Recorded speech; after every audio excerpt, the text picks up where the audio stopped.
এই আমার না ছাদে আসলে পি লাগে। কোথায় পি করবো, কোথায় করবো, কোথায় করবো, কোথায় কাজ? ও দেখি একটা ঘাস, না না না, এটা তো ফুল।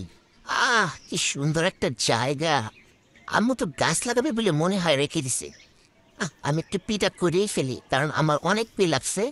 ঠিক আছে, আমি একটু চুরি চুরি করে পিটা করি, কারণ আম্মু দেখে তো আমার পাশু লাল করে দেবে পিটায়। ঠিক আছে, আমি একটু পি করে শান্তি মতো একটু পি করি।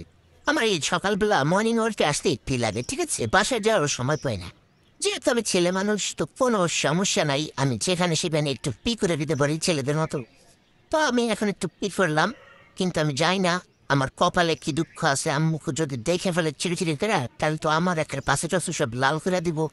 কারণ বাসায় আমার জন্য পির ব্যবস্থা আছে, পটির ব্যবস্থা আছে, কিন্তু আমি একটু ইদানিং দুষ্ট হয়ে গেছি।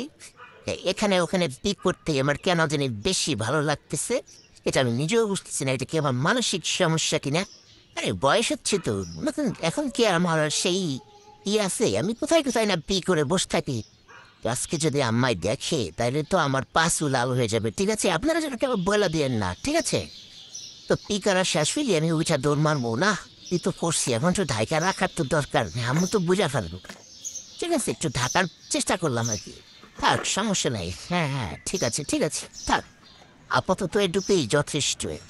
হ্যাঁ, এই আম্মু আবার দেখে ফেললো নাকি? না না, আমি তো এমনি ঘুরে ফিরে বেড়াইতেছি। আমি কি পি করছি নাকি কোথাও?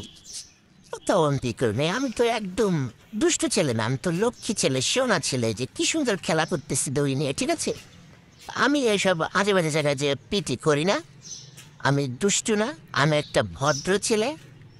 আমার মতো ভদ্র কজন আছেন? এই যে আমি কি সুন্দরভাবে খেলা করতেছি। যাই হোক,